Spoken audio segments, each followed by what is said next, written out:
What is going on, everybody? Welcome back to Chuds BBQ. My name is Bradley Robinson, and today I'm going to show you how I made these.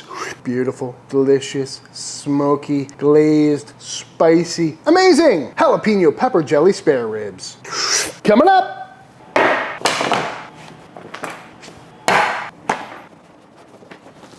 These are some ribs. Pat them dry. And what I got here is a rack of spare ribs, the full spare. That is my rib of choice. You know, you could obviously go with some baby backs or some St. Louis, really whatever you're in the mood for. But I like the full spares. You get more meat. You end up with a bigger rib. They're pretty cheap too. This whole big rack of meat right here was $9, maybe $9.50. But as always, first thing we need to do is get these trimmed up, starting with the skirt meat, which is conveniently already removed. And the breastbone, which is also removed, but there is a little extra cartilage back here, so I might take that down just a smidge. Come on to this side. If there's an egregious amount of fat, I might take some of that off. I'm gonna find the last little bone over here and square this end up. I like to leave the membrane on, especially when we're cooking on the direct heat pit. You know that thing's gonna get nice and crispy, and it's never been a bother to me or anyone that I've served. But you can tell it's got a pretty weird shape to it. If you look at it, that's really thin. So I'm just gonna go ahead and start right here and make a nice clean line. All good meat right there, perfect for sausage. Throw it on the pit for a little pit snack. But we've got this sharp, thin end, so I'm gonna just round that off just to make sure nothing burns up on us and just focus on the overall shape. And that was probably the quickest trim of a rack of ribs I've ever done. Look at that, all this extra meat, very nice. Again, if this was a St. Louis cut rack, they'd be cut to about there. So we get all this extra meat, extra flavor, we're good to go. Pretty happy about that, but we gotta get these seasoned up. And for our seasoning today, I'm gonna keep it pretty simple with just some good old-fashioned salt and pepper. You know, a lot of times when I'm cooking these just for myself, I like to play around with different rubs and stuff. But today we're making pepper jelly ribs, and I really wanna be able to taste the pepper jelly, get that sweetness and the kick we get from it. So as far as seasonings, I'm gonna keep it pretty simple with just good old-fashioned salt and pepper. But again, you can do whatever you want. And then once I know how these come out with just salt and pepper, in the future I may adjust with other things. But just a nice layer of kosher salt and some 16 mesh black pepper on sale now at chudsbbq.com. Pat that in, no need for a binder today. Flip them over to our presentation side. And again, just a nice even layer of some Diamond Crystal kosher salt and some 16 mesh black pepper. And that is looking pretty much perfect to me. But while I'm here, might as well not forget the sides. That'd be a rookie move. Beautiful. All right, let's go ahead and fire up the pit.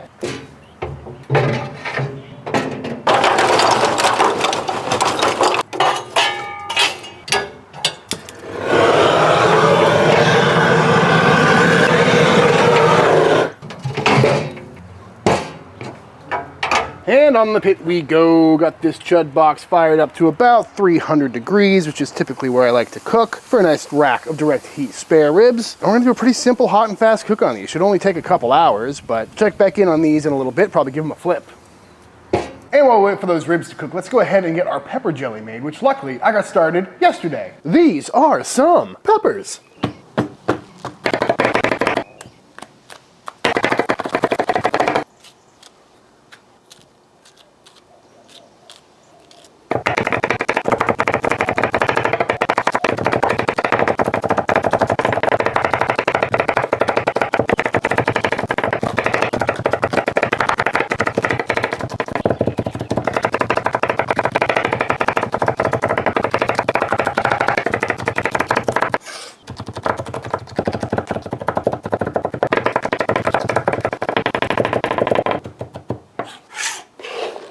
And just like that, after a grueling amount of knife work, we got all these peppers chopped up nice and fine. Really aiming for a small dice on these. And when it comes to making a pepper jelly, you can use whatever kind of peppers you like. I went for jalapenos and some habanero. I think the habanero are gonna add a little more kick, as well as that really nice fruity note that should pair really well with the ribs. But I am nervous that this is gonna be really spicy, but with all the sugar going in, I think it'll be all right. But if it's got a kick to it, I'm not gonna be upset. And I did kind of a half-assed job de-seeding those jalapenos because I wanted some kick in there still. I just didn't want all those white seeds and piffs in there, mostly because of the color. And I'm not trying to make the world's spiciest ribs, but you can do you. You can also add a more mild pepper, like some bell pepper, some poblanos or something like that. But I think this is gonna work out just fine. Next up, into a large pot, I'm gonna go in with all of our peppers. Ooh.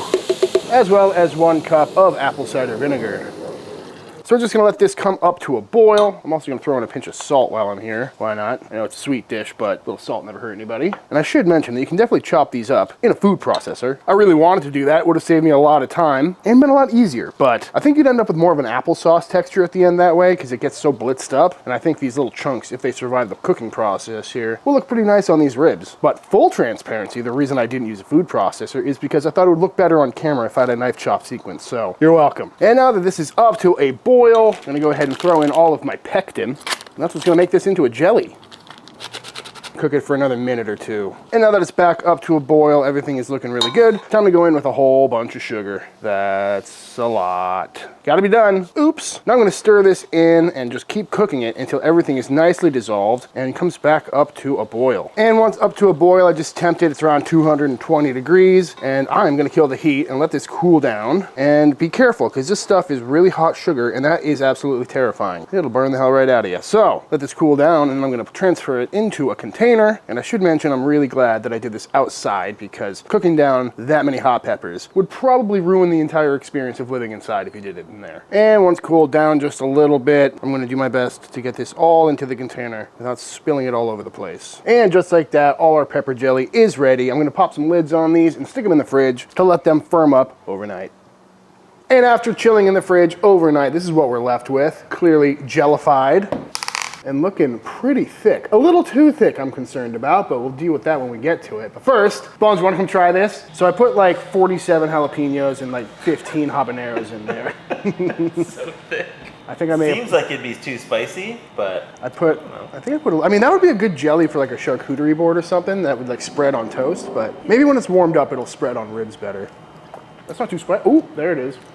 yeah, when you bite a seed, I did. it gets spicy, but it's really not that spicy. There's habanero in it. I was concerned. I mean, that was a very small bite, so we'll see how it is on the ribs. I think it's gonna be phenomenal. The sweetness is there. I think, you know what? I think we're due for a nice little spicy treat here at the Chud shop. Yeah, so's the toilet. We're about an hour and a half into this cook. We're rocking some pretty steady temps. Gotta love that. There's a little piece I trimmed off, testing out a new pork rub with it. Great little pit snack. But I'm gonna go ahead and flip these over, starting to get some really nice color on there. Starting to crisp this up a bit. And now it's time to get some color on the underside. And by that, I mean the top side. So, probably go another hour and we'll check back in. Which gives us plenty of time for another episode of Bones Try Something Weird. What's on the menu today, buddy? I have no idea. Let's find something. Let's go shopping. Let there be light. Okay. It's time to go for another shopping trip. So everyone leave their suggestions of what you want to see Bones eat. Ooh. I think this is barbecue mackerel. Well, that just sounds right up your alley. That sounds great. I love mackerel. I am ready for this. Oh. I don't know what I was expecting. Is it a patty? That is not fillets, that's just dog food. That is interesting. Okay, here we go. Ranch or blue cheese? Alright. Doesn't smell like barbecue. I really like this. Really? Is it smoky? No, it's a really bad interpretation of barbecue, but it's mackerel, so of course I love it. Alright, let's get a nice healthy chunk over here. Is it bone in? I don't think so. You wanna watch Ghostbusters after this? Okay. It tastes like a manwich, like a canned sloppy Joe. Not too fishy. I could see it like kind of like the Japanese barbecue, where it's more like sweet, kind of the teriyaki-ish. I kind of actually really do like that. It's good. I'd make a sandwich out of that. Yeah. Throw it in a bun. Yeah, we're gonna eat this whole can. I can tell already. Doesn't look great, but no, it's delicious. That's really good. All right, those ribs are coming along great, and now it's time to work on our little jelly topping here. And after letting it sit out for a minute, it's really thick. Again, I think this would be great spread on a cracker or on a charcuterie board or something, but a little too thick for spreading on ribs. Although it would probably work because those ribs are really hot. But either way, I'm gonna thin it out a little bit in this adorable little pot. Starting by going in with some apple cider vinegar. Oh, goodness me. And I'm just gonna go into some of this jelly. Went in with the vinegar first because I didn't want the sugars in the jelly to burn. And we're just gonna keep going in until it's as thick as I like. And just like that, still pretty thick, looking nice and spreadable though, and tasting honestly a lot better with that little extra vinegar in there, at least as far as a rib glaze goes. So let's go check in on those ribs. All right, we're about 3 hours into this cook, maybe a little more, honestly. I haven't been really paying attention to the time, but these are looking really good. Underside's looking beautiful. And when we flip these over, got some beautiful color on there, that nice direct heat flavor we're looking for. Nice and red, nothing too crispy or burnt, and yeah, pretty happy with how these are looking. So let's see what they're reading. Probing nice and tender, right around 200, 203, 205. Yeah, I'm saying these are done. Let's pull them off. Coming out. Wow, those are hot. Again, though, loving the color on these, not too crispy, and dare I say, a good looking rack of ribs. So now we're gonna hit it with our glaze. I like to do this in the wrap because that's how I've always been doing it. We did that back at Friedman's, back when we used to cook ribs every day. And we hit them with a jalapeno glaze, so it just seems fitting. Also with all the sugar in this jelly. If we put it on while it was over the direct coals, it certainly would have burned, but a nice, generous coating, folks. And the good part about making that jelly too thick, it'll last a lot longer, which is nice. All right, nice coating on there. I'm gonna flip these over and we'll do the back side. Oh yeah, little bit of sweet, little bit of heat. And now we're gonna wrap them up. Beautiful. Probably gonna pop these back on the pit off to the side. Just let them rest down for a little bit, let that sauce cook in, and we'll check back in when they're nice and cool down.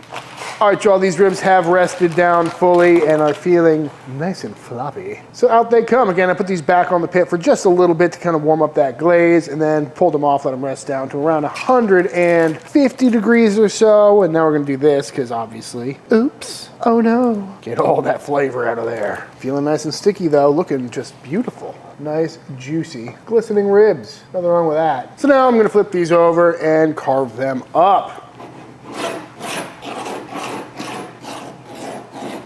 Got them all flipped back over again, and get a little extra of this jelly out of the foil here, just because that sounds good to me. Beautiful, and I think it's time to see how these came out. All right, y'all, moment of truth. Let's see how these bad boys came out. I'm going for a nice center cut here. And I gotta say, I'm pretty happy with this cook. You know, they're feeling nice and juicy, looking pretty good. Loving the color on there. Smelling like direct heat barbecue with a lovely sweet glaze. And yeah, that's enough talking. Mmm. That was a good rib right there, folks. Very sweet up front. You get a little pepper notes on the back end. Definitely not spicy, which is something I was a little worried about with all those jalapenos and habaneros in there, but that is a good rib. Lovely cook on there. Definitely fall off the bone. Yeah, that pepper flavor is so good. A little bit of heat, but nothing you can't manage. Bones, you gotta get in on this. These smell so good. We've been tasting that pepper jelly all day. We put it with some cream cheese on some crackers. Yeah, so good. It's good. Where did you think of this idea? Well, at Friedman's, we used to do a jalapeno agave jelly mixed with barbecue sauce. And pepper jelly is a thing. We got some on the shelf over here. This guy. Oh, yeah. Mesquite smoked jalapeno glaze. Shout out Big Wicks. Good stuff. And it got me thinking how I've never really made a jalapeno jelly before. It's a perfect rib glaze because it's sweet. It's got a bit of heat to it. What's your spice level on these? I wouldn't say they're spicy. No. I mean, it has like a bite and like a very mild linger. But it's not like a lasting spice that will hurt you. It's really good. It's got the pepper flavor without too much kick. The jelly on itself has a pretty decent little kick to it, but... And the sweetness with pork is perfect. Yeah, the sweetness is coming through heavy, but again, not overpowering or anything like that. I know I've said this about many ribs I've made on the channel, but if I was going to do a barbecue restaurant or a pop-up or something, this would be a contender, because these are solid. I mean, the cook is perfect on these. Nice and tender, juicy. It doesn't fall off the bone. But it's also not like too much of a bite mark. It's like I think competition ribs are a little too tight, and fall off the bone is a little too... Fall off the bone. Yeah. I've got that extra pepper jelly in case you wanted to dip it, but... Because when I pulled it out, it looked like, you know, not too glazed, but... No, it sticks to the ribs. Yeah, it clearly does. Yep, making this again. Good thing I made a bunch of that jelly. Yep, definitely worth trying, folks. The gloves are helpful. Yeah. Until now, chopshots.com. Shameless plug. Did you actually just look it up? So jelly is just a thickened fruit juice. Jelly is fruit, jam is chunky? Jam is the actual fruit. Jelly is the fruit juice. Oh, okay. Learn something new every day. I do love a sweet rib, though. Good eating. It's a few hours later, hanging out still. Ribs have been in the warmer. Evan's here. Hello. We're also joined by Dave. Hello, mate. How you doing, buddy? Good. Tired. Why? Long flight, heavy barbecue when I landed, and a few beers. He flew in like, what, 2-3 hours ago and immediately went to Leroy and Lewis. Hey. Had some beef cheeks and now you're gonna eat some ribs. Are you ready? Oh yeah. Dive Let's do in. it. After you. We used to make these beautiful ribs at Friedman's Jalapeno jelly. that were jalapeno agave Yeah, that's with barbecue sauce. Yeah. This is not that. We'll do the full homage one day. Yes. But these are pretty reminiscent, except they're direct heat. I think what really needs to happen is the Friedman's menu video. Like we Yeah. make it all. And like we gotta bring Joel, we gotta bring Lane, we gotta bring Chris, like we gotta get the team there and then make that. I think we need to do the Friedman's pop-up. That'd be cool. Can you do it this week? I gotta go for this one right here. It looks too good. Oh, there's actual pieces of jalapeno in there. Wow. Yeah. That tastes exactly the same as its description. This tastes so good. It has such an old school flavor because of the direct heat. It's obviously perfectly cooked because it's it's floppy, but it's not like completely falling apart. That's a damn good rib. Yeah, look how juicy that is. Look. Watch. Oozing out there. How's the spice level? Perfect. Right there. Definitely there. Not too hot. I really like the sweetness as well. It's perfect. Damn, dude, you're going all in on that. Yeah, it is legit. Down to the knuckle. Delicious. Evan, if you were going to make a jelly of any sort to put on ribs, what would it be? I would say jalapeno and some kind of citrus. I said a jerk rib with mango would be really good. I think like orange juice is like sweet enough and just like baseline enough to like bring everything together, but like maybe flavors of like similar to that. And with this very last bite of rib, I think it's time for the official taste test. Alright, y'all, and that is it. That is how to make some absolutely fantastic, smoky, sweet, savory, a little bit spicy, perfect pepper jelly smoked spare ribs. I highly recommend giving this one a try. It really is, dare I say, the perfect pork rib. You know, it's got that glaze factor, it's got the smoke, it's got the sweetness, it's got that pepper flavor, and it's really easy to make. So if you haven't made a pepper jelly before, I highly recommend giving it a try, because I will definitely be making those ribs again very soon. But all that being said, if you enjoyed that video, let me know by hitting that subscribe button, let YouTube know or dropping a like on this video. If you do give this recipe a try for yourself, be sure to tag me on Instagram at Chuds BBQ. Love to see what y'all are cooking. Big shout out to all the Patreon members. Thank you for supporting Team Chud and allowing me to keep making all these videos. And until the next time I see you, please go cook something outside. Peace.